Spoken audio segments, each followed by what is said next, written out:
إن الحمد لله تعالى نحمده ونستعينه ونستغفره ونعوذ بالله من شرور أنفسنا ومن سيئات أعمالنا من يهده الله فلا مضل له ومن يضلل فلا هادي له وأشهد أن لا إله إلا الله وحده لا شريك له وأشهد أن محمدا عبده ورسوله صلى الله عليه وعلى آله وصحبه وسلم تسليما كثيرا. يا أيها الذين آمنوا اتقوا الله حق تقاته ولا تموتن إلا وأنتم مسلمون. يا أيها الناس اتقوا ربكم الذي خلقكم من نفس واحدة وخلق منها زوجها وبث منهما رجالا كثيرا ونساء واتقوا الله الذي تساءلون به والأرحام إن الله كان عليكم رقيبا. يا أيها الذين آمنوا اتقوا الله وقولوا قولا سديدا يصلح لكم أعمالكم ويغفر لكم ذنوبكم ومن يطع الله ورسوله فقد فاز فوزا عظيما. أما بعد فإن أصدق الحديث كتاب الله تعالى وخير الهدي هدي محمد صلى الله عليه وسلم وشر الأمور محدثاتها وكل محدثة بدعة وكل بدعة ضلالة وكل ضلالة في النار. One of the most common commands in the Quran that Allah Azza wa Jal gives to us is the command to have taqwa. Ittaqullah, fear Allah. This is a command that is repeated dozens and dozens of times in the book of Allah subhanahu wa ta'ala. And one of the ways in which we are told to have that taqwa of Allah, which means piety and God-fearingness and being conscious and mindful of Allah subhanahu wa ta'ala, is that we are told that we should have the ability to remember Allah Azza wa Jal each and every single day.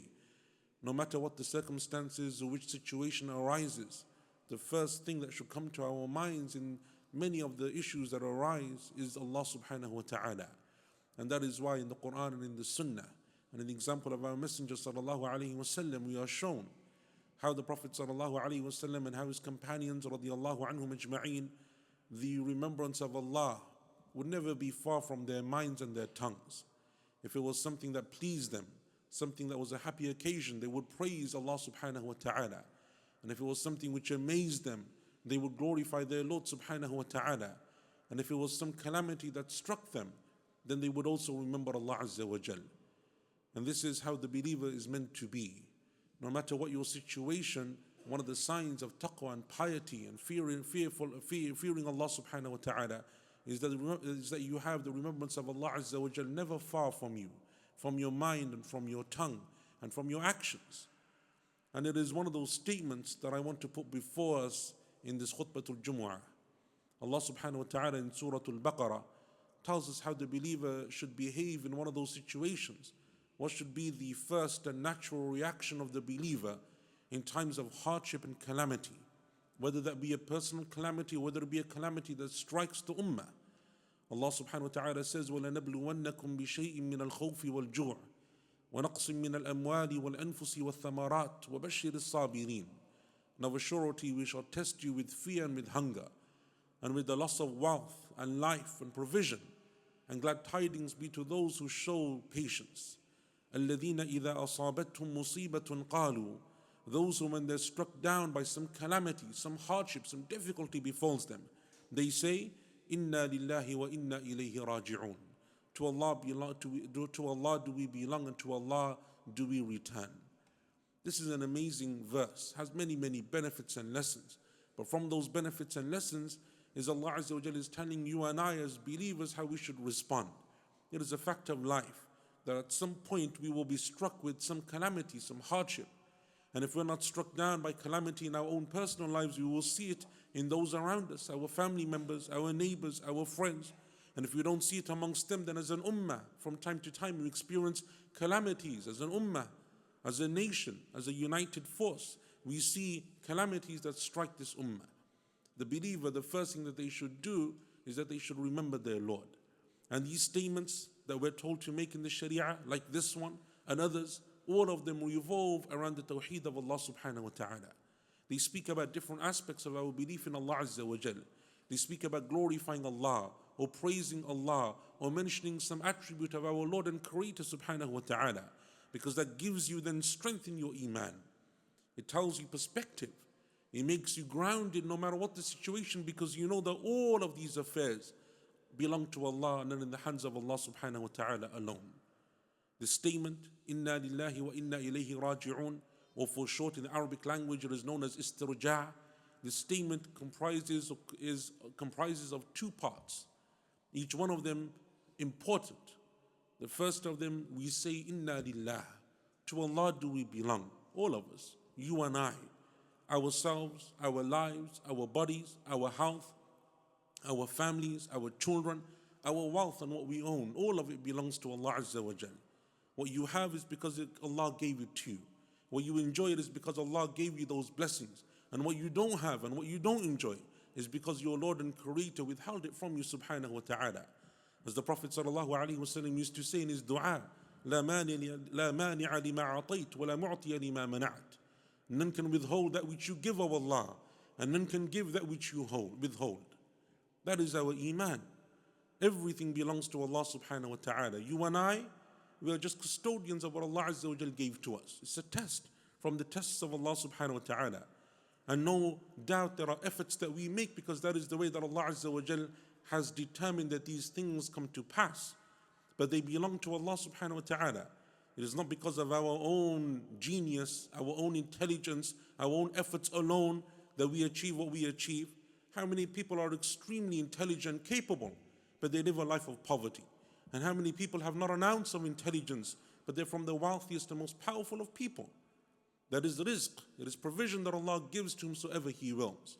So no matter what the situation, we belong to Allah subhanahu wa ta'ala. Everything we have, it belongs to Allah. So when a calamity befalls and strikes, you lose something. Allah takes back something. Something that you wanted isn't given to you. Or you see some harm coming. You know that Allah Azza wa Jal is the one who decreed that. All of it belongs to Allah subhanahu wa ta'ala. In the hadith in Sahih Muslim of our mother Salama radiyallahu anha, she said that I heard the Messenger of Allah sallallahu alayhi wa sallam say, ما من عبد تصيبه مصيبة فيقول إنا لله وإنا إليه راجعون اللهم أجرني في مصيبتي واخلف لي خيرا منها إلا أجره الله في مصيبته واخلف له خيرا منها. Not a single person who's struck down by some calamity. You lose a child, you lose a parent, you lose someone close to you. Allah decrees that a time comes upon you when you lose your wealth, you become destitute and bankrupt. Some calamity strikes you down in your health. You're struck down by disease, or you see in the ummah of Muhammad sallallahu alayhi wa sallam problems and tribulations. So you say, Inna lillahi wa inna ilayhi raji'un. Not a single Muslim is struck down by a calamity, he said sallallahu alayhi wa sallam. And they remember Allah and they say, to Allah we belong, to Him we shall return. Oh Allah, reward me in this calamity of mine and give me something better in its place, except that Allah will reward them in that calamity and give them something better in its place. That's Iman. Salama radiallahu anha, she goes on to say that when my husband Abu Salama radiallahu anhu passed away, Abu Salama was from the major companions, from the early Muslims. When he passed away, I made this dua with Iman, believing in Allah, having certainty in these words that I heard. But I thought to myself, who could possibly be better than my husband Abu Salama? But Allah replaced him with someone better because she married our Prophet sallallahu alaihi wasallam. And that is why it was the position of some of the scholars of tafsir that this statement, Inna lillahi wa inna ilayhi raji'un, is from the khasa'is of this ummah. It's from the special things that Allah gave exclusively only to this ummah. Sa'id ibn Jubayr, rahimahullah ta'ala, from the Imams of the Tabi'een, from the scholars of tafsir.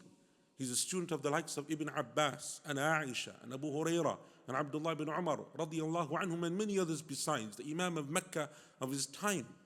He said concerning this verse in the Quran that I recited to you, where Allah says, Inna lillahi wa inna ilayhi raji'un, he said that Allah Azza wa Jal didn't give this statement to any ummah before this ummah of the Prophet sallallahu alaihi wasallam. Because had Allah given it to the other ummahs, we would have found it in the stories of the Quran.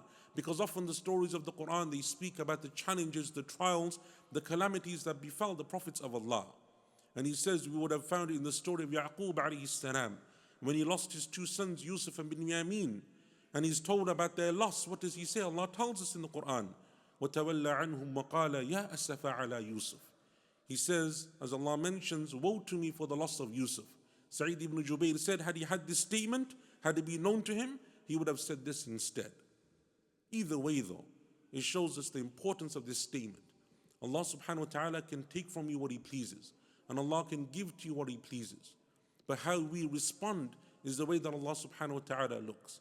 It is a sign of taqwa and iman, that when you have some difficulty, some hardship in your life, some calamity that befalls you or those around you, that you show your love to Allah Azza wa Jal. You demonstrate your iman in Allah subhanahu wa ta'ala through your patience, through your submission to Allah, through accepting what Allah has decreed for you, through a continuation of worship and good deeds. The Prophet told us sallallahu alayhi wa sallam in the hadith of At-Tirmidhi that is narrated by Abu Musa al-Ash'ari radiyallahu anhu. He said that the Prophet said sallallahu alayhi wa sallam, إِذَا مَاتَ وَلَدُ الْعَبْدِ قَالَ اللَّهُ لِمَلَائِكَتِهِ. When Allah Azza wa Jal chooses to take away the child of one of you, and I have no doubt that sitting in this masjid today there are people who have lost children, people that have had miscarriages, people that have had stillbirths, people that have lost people that are extremely close to them. It is from the greatest of trials that a person could lose what is the most precious thing that they have, their child. The Prophet told us sallallahu alaihi wasallam that if Allah decrees the death of a child of a person, Allah says to His angels, قَبَضْتُمْ وَلَدَ عَبْدِي, have you taken the soul of the child of this person? And they say, yes, O Allah. And then He asks them, قَبَضْتُمْ ثَمَرَةَ فُؤَادِهِ, have you taken away from him the delight of his heart, that which gave him happiness and joy in this dunya? And they say, yes, O Allah. So then He asks them, ماذا قال عبدي, how did that person respond? That woman, that man, that believer, that Muslim, how did they respond? And they respond, the angels, and they say to Allah Azza wa Jal, حَمِدَكَ وَاسْتَرْجَعَ. That person, when they had this calamity before them, they said, Alhamdulillah. All praises for Allah. Allah gave and Allah takes. And if Allah took a blessing, He gave many more. And if Allah took it, it's because there was a greater wisdom than perhaps we don't know, we don't understand. But we have the iman in our Lord, that Allah Azza wa Jal only does for the believers that which is best for them. Hamidak, He praised you, O Allah. Wastarja', and then He said, Inna lillahi wa inna ilayhi raji'un. To Allah we belong, and to Him is our return. So Allah subhanahu wa ta'ala says to His angels, Ubnu li'abdi baytan fil jannah, wa sammuhu bayt al-hamd. Build for my servant, this servant of mine, a palace in Jannah, and call it the palace of praise. Because they praised Allah subhanahu wa ta'ala. That is the reality of the dunya. Everything that we have belongs to Allah Azza wa Jal. And because we belong to Allah subhanahu wa ta'ala, the second part of this statement is equally important. وَإِنَّا إِلَيْهِ رَاجِعُونَ. Our return is back to Allah Azza wa Jal as well. When that return will be, no one knows.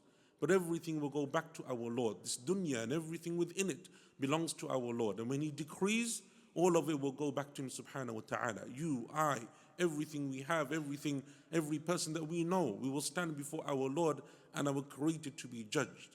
وَأَنَّ إِلَىٰ رَبِّكَ الْمُنْتَهَى. Your Lord, your ending is with your Lord subhanahu wa ta'ala.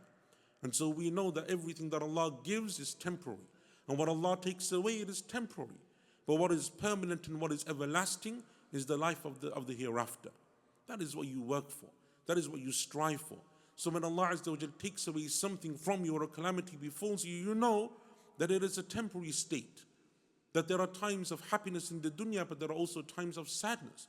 There are times of ease and there are times of hardship. But ultimately, through iman and through righteous deeds and through the worship of Allah subhanahu wa ta'ala, you reach a life and a state that will be everlasting, permanent bliss, as Allah Azza wa Jal has promised for the believers. The statement is amazing because it contains so many lessons. Sometimes we only say it when we're reminded. And sometimes we only say when we hear of a death of a person. But it's not only restricted to one or two situations. Every time you see something that is grave, that is a calamity, that is hardship, the first thing that we should do is return to our Lord. Remember Him subhanahu wa ta'ala. Ask Allah for His help, for His assistance. Ask Allah for steadfastness and guidance, that Allah Azza wa Jalla helps us through this difficulty and this challenge. بارك الله لي ولكم في القرآن والسنة ونفعني وإياكم بما فيهما من الآيات والحكمة أقول قولي هذا واستغفر الله لي ولكم ولجميع المسلمين من كل ذنب فاستغفروه إنه هو الغفور الرحيم.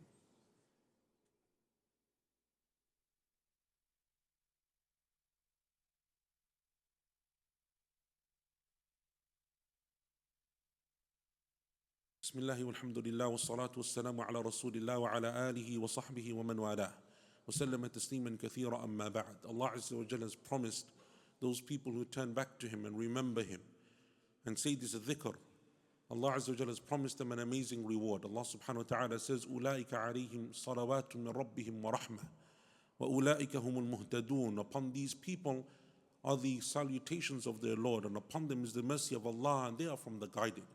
It is reported from a number of different ways that the companion Umar ibn Khattab radiyallahu anhu used to say concerning this verse that these are two amazing rewards and it is an amazing ending. Allah Azza wa Jalla sends His salutations upon you, and as some of the scholars of the Tabi'een said, the salutations, the salah of Allah for you and I, for His creation, is that Allah Azza wa Jalla mentions those people by name with the highest and noblest of companies. Allah speaks of you and Allah names you. Just as in that hadith that I mentioned, when a person loses their child, Allah is speaking about you and addressing you with the angels that are with him subhanahu wa ta'ala. Because Allah acknowledges the difficulty that you're in. And then Allah Azza wa Jalla praises you for the response that you made. Then Allah subhanahu wa ta'ala sends upon you His mercy. No matter what the difficulty or the hardship or the challenge, you come through it. Allah gives you the strength to come through it. You find a way through iman and righteous deeds to go and get to the other side. That is from the mercy of Allah subhanahu wa ta'ala. That Allah Azza wa Jalla allows you to continue, and you don't just stop, you don't just give up, you don't enter into a state of despair. وَأُولَٰئِكَ هُمُ الْمُهْتَدُونَ. And these are the people of guidance, because they know the reality of the dunya, they know the challenges that Allah will put in their way, and they know what is pleasing to their Lord in dealing with and facing those challenges. Ask Allah subhanahu wa ta'ala that He makes us from the people of iman and guidance, that Allah Azza wa Jalla gives us strength in times of difficulty, and that Allah subhanahu wa ta'ala makes us the people of remembrance and dhikr, and that Allah Azza wa Jalla in times of hardship and calamity makes us from amongst those who turn to Him and make dua to Him and worship Him and increase in our servitude of Him. إن الله وملائكته يصلون على النبي يا أيها الذين آمنوا صلوا عليه وسلموا تسليما اللهم صل على محمد وعلى آل محمد كما صليت على إبراهيم وعلى آل إبراهيم إنك حميد مجيد اللهم بارك على محمد وعلى آل محمد كما باركت على إبراهيم وعلى آل إبراهيم إنك حميد مجيد اللهم اغفر للمسلمين والمسلمات والمؤمنين والمؤمنات الأحياء منهم والأموات اللهم آت نفوسنا تقواها وزكها أنت خير من زكاها أنت وليها ومولاها اللهم إنا نسألك الهدى والتقى والعفاف والغنى ربنا ظلمنا أنفسنا وإن لم تغفر لنا وترحمنا لنكونن من الخاسرين ربنا آتنا في الدنيا حسنة وفي الآخرة حسنة وقنا عذاب النار إن الله يأمر بالعدل والإحسان وإيتاء ذي القربى وينهى عن الفحشاء والمنكر والبغي يعظكم لعلكم تذكرون فاذكروا الله العظيم الجليل يذكركم واشكروه على نعمه وآلائه يزدكم ولذكر الله أكبر والله يعلم ما تصنعون.